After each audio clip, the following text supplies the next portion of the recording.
It all started with something so small, so ordinary, so seemingly harmless that no one in their right mind could have predicted what it would become. A single flower. Not a towering structure, not a noisy party, not a paint job that blinded the neighbors. Just one flower nestled by the walkway of a neat suburban home. Yet in neighborhoods governed by homeowners associations, even the smallest bloom can ignite the greatest wars. The homeowner had chosen that flower carefully. It wasn't meant to stand out like a neon sign on a dark street, nor was it meant to challenge the aesthetic sensibilities of the neighborhood. It was a splash of life, a touch of color, in a street lined with beige siding, gray driveways, and cookie-cutter landscaping. Most houses looked nearly identical, and the monotony was suffocating. The flower was not rebellion at first, it was relief. But relief, in the eyes of the HOA, often looked suspiciously like resistance. And resistance to people who thrived on control was intolerable. The first letter came quickly. It was formal, cold, and written in the kind of legalistic jargon that sounded ridiculous when applied to something as innocent as a flower. They cited unsanctioned plantings and non-compliance with community landscape standards. They claimed the bloom disrupted uniformity. They demanded removal. At first, the homeowner laughed. How could one flower be a problem? But laughter quickly gave way to irritation. Behind the curtain of rules and standards, it was obvious that someone had complained. And in neighborhoods like this, there was always someone. Someone who peered over fences, who counted blades of grass, who lived for the thrill of reporting the smallest infraction. It was never about the flower. It was about control. Instead of plucking it from the soil and bowing to the letter, the homeowner made a choice. A choice that would shape not just their yard, but the entire block. If they were going to be punished for planting one flower, then the solution was obvious. Why stop at one? Why not plant 10 or 100 or 1,000? The rebellion began quietly. A trip to the nursery here, a packet of seeds there. Colors and varieties the HOA had never approved. Wild sunflowers, tulips, roses, marigolds, lavender. A palette as broad as the imagination, seeds tucked into soil with deliberate care. Each day the homeowner added more. Each morning new shoots pushed through the dirt like soldiers answering a call. At first, the neighbors noticed but said nothing. Some admired it in secret, casting sidelong glances at the growing patch of color as they walked their dogs or wheeled their trash cans to the curb. Others whispered about fines and violations, worried the HOA would crack down hard. But none could deny the transformation. Where once there was blandness, now there was beauty. And beauty has a way of spreading. By the time spring rolled into full bloom, the yard had become something no letter could erase. It wasn't just a garden anymore, it was a statement. Bright petals in every shade of red, yellow, purple and orange spilled across the front lawn, climbing trellises, filling planters, and bending gently in the breeze. Butterflies and bees flocked to the scene, the air buzzing with life. The smell of lavender mixed with the sweetness of roses, drifting across the cul-de-sac. For the first time in years, the neighborhood didn't look like a postcard copy-paste of identical homes. It looked alive. But with life came outrage. The HOA's second letter was harsher. They accused the homeowner of creating an unsanctioned wild growth zone. They threatened fines for every non-approved plant. They cited the dangers of allergies and pest attraction. But between the lines, it was clear what really bothered them. The garden had become impossible to ignore. The flower bed was no longer just a flower bed. It was a spectacle. And then came the Karen. Every neighborhood had one, the self-appointed enforcer who treated bylaws like sacred scripture. She was the one who had made the call, the one who had pushed the board to act. She despised the colors, the smells, the way the flowers drew attention. In her mind, order was beige, conformity was beauty, and difference was chaos. The Karen glared each time she passed the house. Her lips curled as if the sight of blossoms physically pained her. She muttered to anyone who would listen that the garden was ruining property values, that it was trashy and messy. But the more she ranted, the more people came to see it. The more she complained, the more curious the neighborhood became. Children stopped on the sidewalk to point at the butterflies dancing above the roses. Teenagers posed for pictures against the backdrop of wild sunflowers. Joggers slowed down to catch a breath surrounded by the fragrance of lavender. Even those who disapproved couldn't deny it. The garden was magnetic. For the homeowner, each day of growth was both a victory and a risk. Every bloom was a target for fines, every petal a point of contention. Yet with every new letter from the HOA, the response was the same: plant more. If they hated flowers, then the street would drown in them. If they wanted beige, they would instead get a rainbow. And soon, that's exactly what happened. By midsummer, the front yard was unrecognizable. What had once been a lawn trimmed to HOA perfection was now a sea of blossoms. Rows of tulips lined the walkway, wildflowers spread across the edges, and roses climbed the porch railings. The air hummed with bees, the soil thrived with life, and the house itself seemed to glow against its dull neighbors. But the homeowner was not content with just their yard. No, the rebellion had only begun. With each fine, with each angry letter, came a new idea. What if the flowers spread beyond the fence line? What if the rebellion wasn't just one yard, but the entire block? One evening, as the sun dipped low and the garden glowed gold in the fading light, the homeowner stood at the edge of the sidewalk, seeds in hand. The HOA had tried to erase the beauty, but instead they had sparked a revolution. If a single flower could cause this much chaos, imagine what a field could do. The plan was already forming. The vision was clear. The fight with the HOA was no longer about compliance or fines. It was about transformation. And as the first seeds scattered beyond the yard, falling into cracks of soil along the curb, the rebellion crossed a new threshold. What started with one flower was about to become something far greater, something the HOA would never be able to contain. The seeds scattered beyond the boundary line marked the true turning point. What had once been a single homeowner's quiet resistance now spilled into shared spaces. The HOA believed they could keep beauty contained, controlled, and fenced in. But nature, just like defiance, never respects borders. At first it was subtle, a thin green sprout pushing up between the cracks of the sidewalk, a tuft of wildflowers growing where only concrete should have ruled. A trail of tiny blossoms hugging the curb like a colorful trim to the grey asphalt. It seemed harmless enough to casual passers-by, but to the HOA it was the beginning of an infestation. Karen noticed first, of course. She always noticed. Her morning walks had turned into patrols, her eyes scanning the streets like a hawk searching for prey. Where once she admired perfect lawns and uniform hedges, now she found hints of rebellion, petals sneaking into her line of sight, flowers popping up in places they did not belong. Each new bloom felt like a personal insult, a direct attack on the pristine order she believed she was defending. Her outrage grew in proportion to the flowers, and so did the HOA's threats. Letters escalated into fines, fines escalated into threats of legal action, and whispers turned into neighborhood gossip.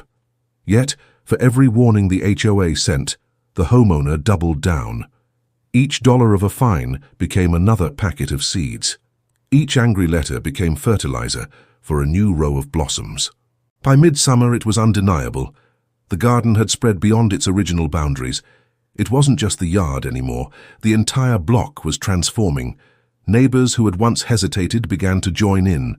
Inspired by the defiance, some planted their own flowers. A single pot of geraniums on one porch, a row of daisies along another driveway, lavender sprouting in a forgotten patch near a mailbox. What had begun as one homeowner's rebellion was evolving into a movement. Children became co-conspirators in the spread. They carried seeds in their pockets, tossing them along the sidewalks as they played. Teenagers documented the spectacle, posting pictures of the colorful lawns online, where they went viral in local groups. Strangers began to drive through the neighborhood, curious to see the infamous flower street they had read about. Cars slowed as cameras flashed, and suddenly, the once quiet cul-de-sac became a destination. And the flowers, oh, the flowers did not just grow, they exploded. They carpeted front yards in colors so vivid they looked like paint spilled across the earth. Yellow marigolds formed thick borders around driveways. Purple hyacinths swayed gently in the summer breeze. Wild sunflowers rose tall and defiant, like soldiers guarding the rebellion. Bees hummed joyfully. Butterflies fluttered in bursts of orange and blue, and the air smelled like an endless bouquet. The HOA, meanwhile, was unraveling. Their bylaws had been designed to control paint colors, lawn heights, and trash can placement. Now they faced something beyond their imagination. How do you stop nature itself? Every attempt to issue fines was met with laughter. Every order to remove the flowers was ignored, and every neighbor who once might have backed them up was now secretly or openly supporting the garden. Karen, however, would not relent. She stormed into board meetings, her voice rising with each demand for order and uniformity. To her, the flowers were not beauty. They were chaos. They were proof that the system she trusted, the one she had built her identity around, was losing control. Each blossom that bloomed was another crack in her authority. Yet, her fury only fueled the spectacle. The more she complained, the more people planted. The more she threatened, the more colorful the neighborhood became. By late summer, her own beige yard looked like an outlier, an island of dullness surrounded by seas of color. People walking by barely noticed her carefully trimmed hedges or her spotless driveway. Their eyes, their cameras, their admiration, all belonged to the flowers. The homeowner, standing at the center of this growing movement, began to see the bigger picture. This was no longer just about a single garden. It was about reclaiming space from rules designed to suffocate individuality. It was about proving that beauty mattered more than control, and it was about showing that one person's defiance could ripple into something unstoppable. But the HOA was not finished. They launched formal complaints with the county, hoping to invoke zoning laws. They accused the homeowner of creating a nuisance property and tried to frame the flowers as dangerous, harboring pests, causing allergies, lowering property values.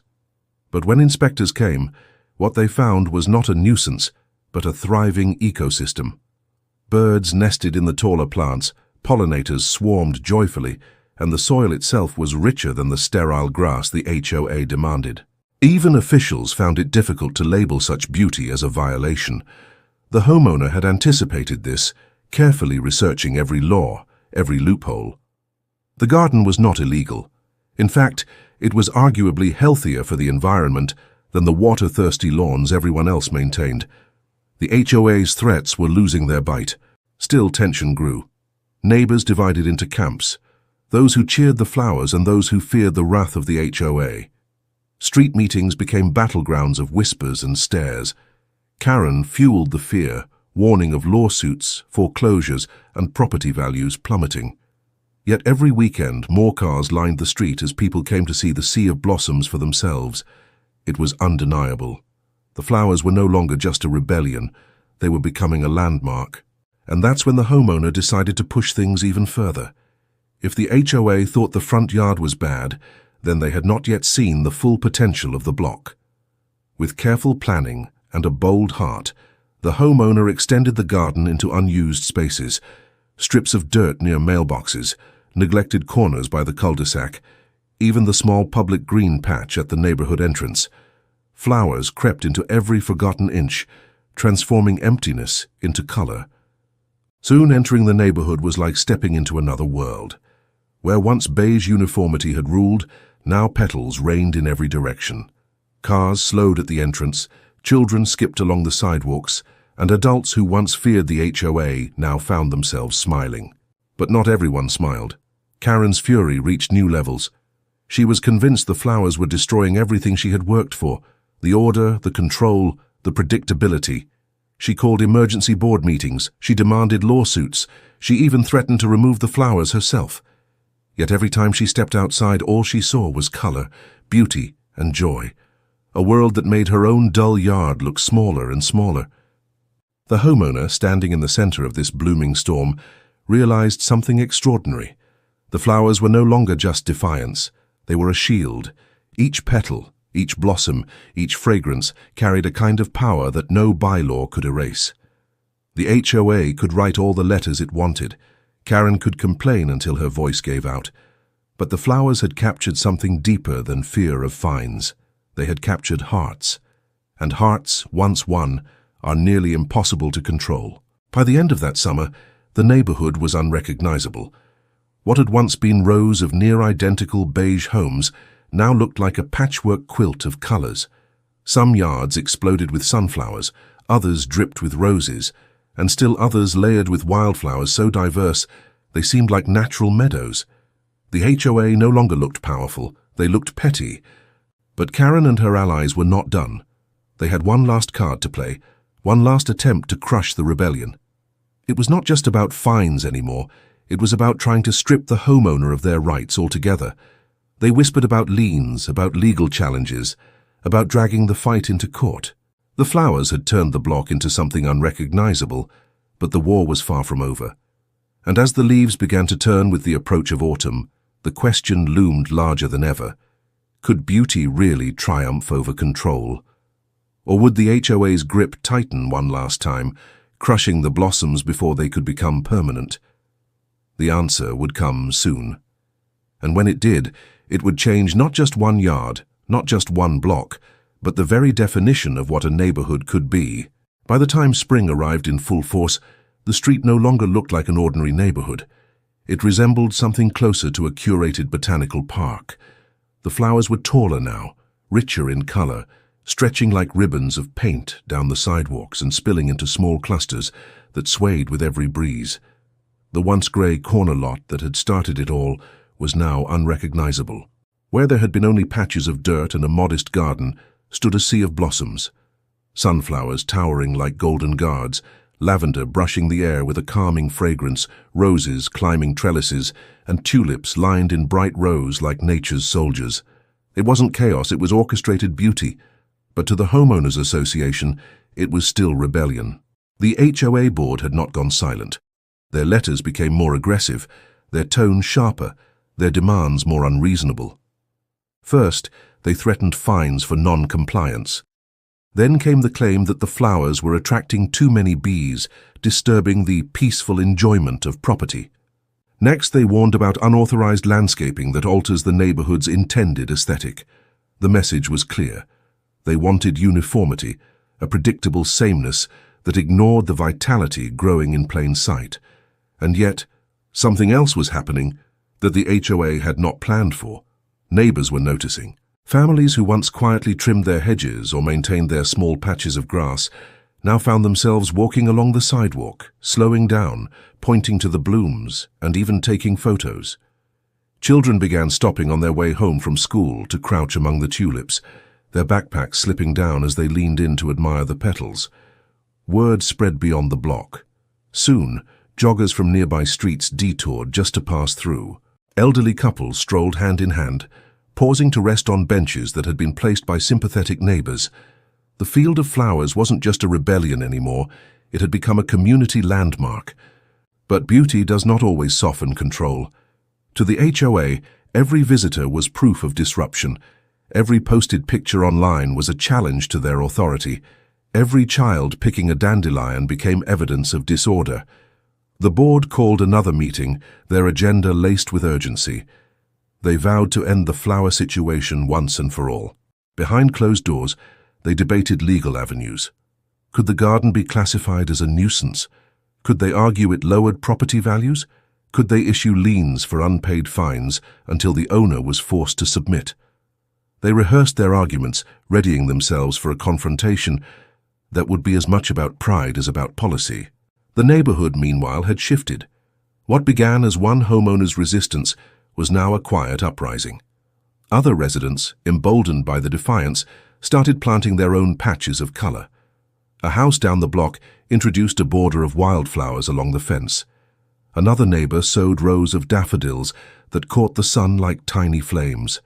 Even those who remained cautious began placing pots of geraniums on their porches. The HOA wanted uniformity, but the flowers were spreading like whispers of freedom. The board struck back. Notices were taped to doors. Threats of collective penalties filled mailboxes. But something unexpected happened. Neighbors didn't comply. They didn't remove the flowers. Instead, they began speaking to one another, forming quiet alliances. Where before they had been isolated behind trimmed lawns and closed garages, now they talked on sidewalks, sharing seeds, swapping tips, even planning where to plant next. The flowers weren't just blossoms anymore. They were solidarity. Spring turned to early summer, and the neighborhood transformed further. Bees indeed came, but they came with butterflies, with hummingbirds darting in flashes of emerald and ruby. The air was sweeter, alive with fragrance. Windows opened more often, people lingered outside. The block was no longer quiet in the way the HOA wanted. It was vibrant, humming, breathing. But the board doubled down. They sent inspectors to photograph violations. They convened hearings, they threatened lawsuits. It all built toward a breaking point. The day came when the board filed an injunction. They claimed the flowers violated community covenants and demanded immediate removal. Word spread quickly. Neighbors were stunned. Some were afraid, uncertain of the legal weight behind the papers, but others stood firm. They knew what the flowers meant now.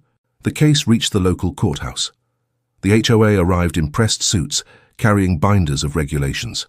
They argued about aesthetics, about property values, about the danger of allowing one person to break the rules. They painted a picture of chaos, weeds overtaking lawns, disorder spreading unchecked, the neighborhood's image tarnished. But then came the other side. Not just the homeowner, but neighbors, families, even children who had played among the blossoms. They spoke about community, about beauty, about how the flowers had brought life to the block in ways the HOA never had. Photos were shown.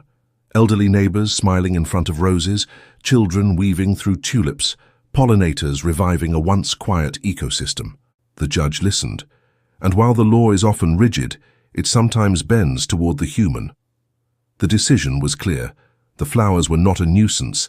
They did not lower values. They enriched lives.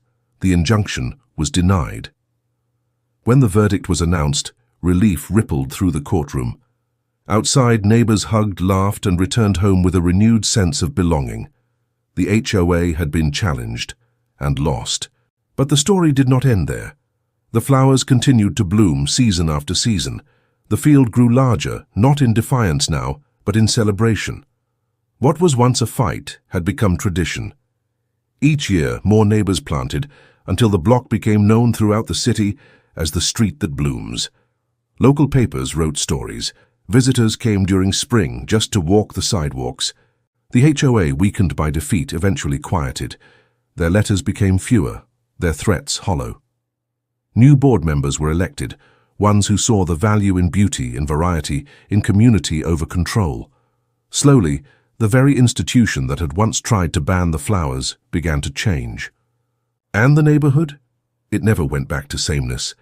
It carried forward the lesson that sometimes rules are not about protection, but about power, and that standing together, even through something as simple as planting flowers, can reshape not only a street, but the spirit of those who live there. The blossoms became more than petals and stems. They became a testament to resilience, to defiance, to unity. And as the sun set on another season, casting golden light across a street transformed, it was clear. The flowers had won.